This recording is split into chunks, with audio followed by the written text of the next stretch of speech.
The cabin air felt heavy. Passengers shuffled in their seats, tray tables clicked shut, and a steady hum of the engines filled the silence. In the middle row sat a teenage girl, headphones in, hoodie pulled low as she lost herself in a book. She was invisible, or at least she hoped to be. But then a shadow fell over her. A tall man in plain clothes, sharp eyes scanning with suspicion, stood firm. His voice cut through the steady buzz of the plane.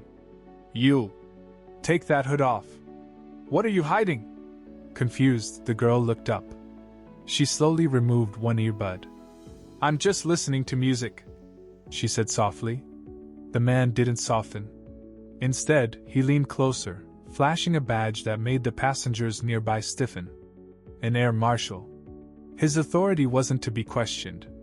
"You're acting suspicious," he barked. "Show me what's in your bag." Gasps rippled across the row. Heads turned. The girl froze, clutching her backpack against her chest as though it were armor. Her heart pounded, her hands trembled. No one moved to help. The silence was worse than the accusation. And yet, no one in that cabin knew the truth about her. No one knew who was on the other end of her phone. The tension thickened as the marshal's voice grew louder. He gestured for her to stand, demanding she move to the back of the plane. For questioning. Passengers exchanged uneasy glances, unsure whether to interfere. The girl's lips parted, but no words came at first. Finally, her voice cracked but firm. "I've done nothing wrong. Why are you doing this?" The marshal crossed his arms, towering. "When someone refuses to comply, that tells me everything I need to know." Flight attendants hovered, torn between protocol and conscience. One whispered nervously to another, "Do we back him up? Or stay out of it?" Their uncertainty bled into the cabin atmosphere. A woman across the aisle pulled out her phone, pressing record. A businessman adjusted his glasses, staring but saying nothing. Children peeked over seats, sensing the tension even if they didn't understand. The girl's cheeks burned with humiliation. Her fingers tightened around her backpack. She felt trapped in a moving cage 30,000 feet in the air, and every eye drilled into her like she was already guilty. And yet, this was just the beginning, the moment before the storm. Who was this man wielding such unchecked power? The marshal wasn't new to this job. For years, he prided himself on his instincts, convinced he could sniff out danger before it happened. But his instincts weren't built on evidence. They were built on bias. This wasn't his first time accusing someone who looked different. Complaints had trickled into the system before, stories whispered of him targeting young men, families of color, people who fit his narrow profile of suspicion. Each time, the complaints faded into bureaucracy, never sticking long enough to cost him his badge. The truth was, he thrived on control. The tight cabin was his stage, his authority rarely challenged in midair. He mistook fear for respect. He thought silence meant power. But arrogance always blinds. And arrogance was about to cost him more than he could ever imagine. Because this time, his target wasn't powerless. The girl sat frozen, but her mind was racing. She thought of her mother, who had hugged her tight at the airport gate. "You're strong enough," her mother whispered, slipping a bracelet around her wrist. "This will remind you who you are." Her father's voice echoed too. "If anyone questions your worth, remember this, your dignity is not negotiable." She wasn't just a teenager. She was a scholar, the first in her class, carrying the weight of her family's pride. She was traveling alone, yes, but she wasn't defenseless. Behind her quiet eyes was resilience built through years of knowing the world saw her differently. And there was something else. Something the marshal couldn't know. Her father wasn't just any man. He was a CEO, one of the most influential business leaders in the country.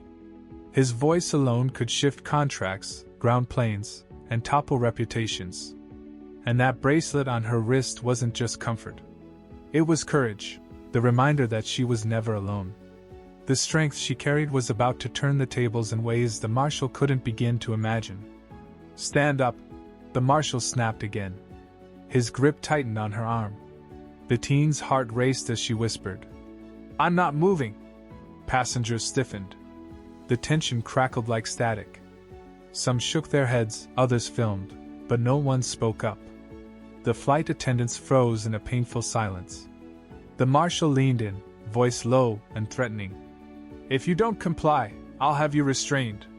The girl's chest tightened. Fear crawled up her throat.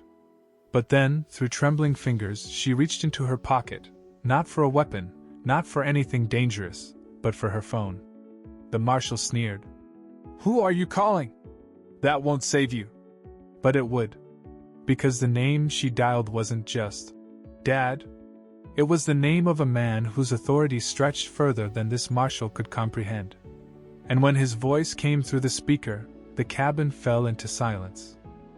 "Dad," the girl whispered, barely holding back tears. "It's happening again."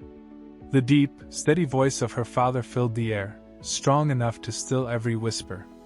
"Put me on speaker," he commanded. The girl obeyed.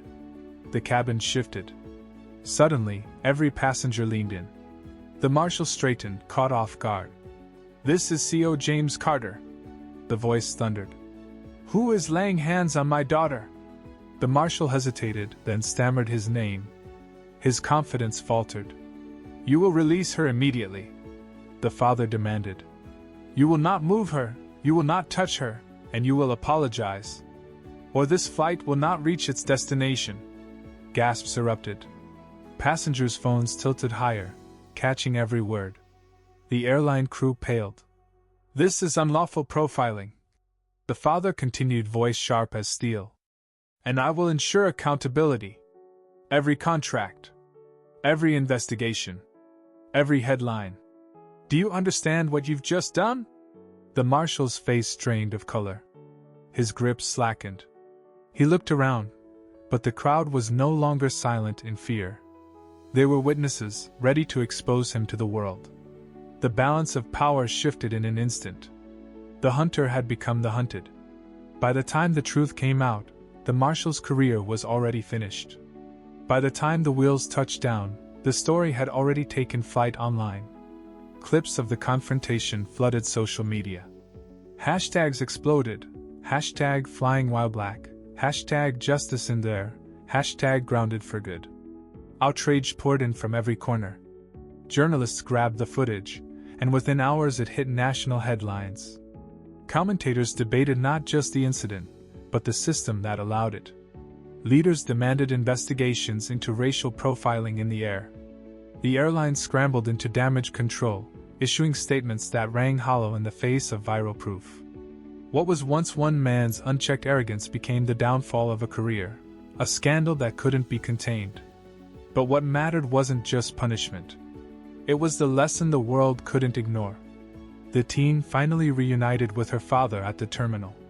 She collapsed into his arms, relief and exhaustion mixing with the tears she'd held back for hours. He looked her in the eye and said softly, "You stood tall when it mattered." And she realized something important. Yes, his power protected her in the end. But it was her voice, her refusal to comply with injustice, that sparked the change. Her courage became the story. Her dignity became the headline. And for everyone watching, the message was unmistakable. Prejudice cannot break resilience. Silence is not safety. Because this wasn't just one teen's fight. It was everyone's. And now, to you watching this story, think about what just happened. Injustice tried to strip away dignity 30,000 feet in the air. It tried to corner a girl, to make her small, silent, and powerless. But power shifted because someone stood firm. Because dignity was defended. Because witnesses didn't stay silent. If this story moved you, don't just watch it. Share it. Speak about it. Amplify it. Because every time dignity is denied, we all have a choice. Look away, or stand up. The fight for justice isn't over. It's only just beginning.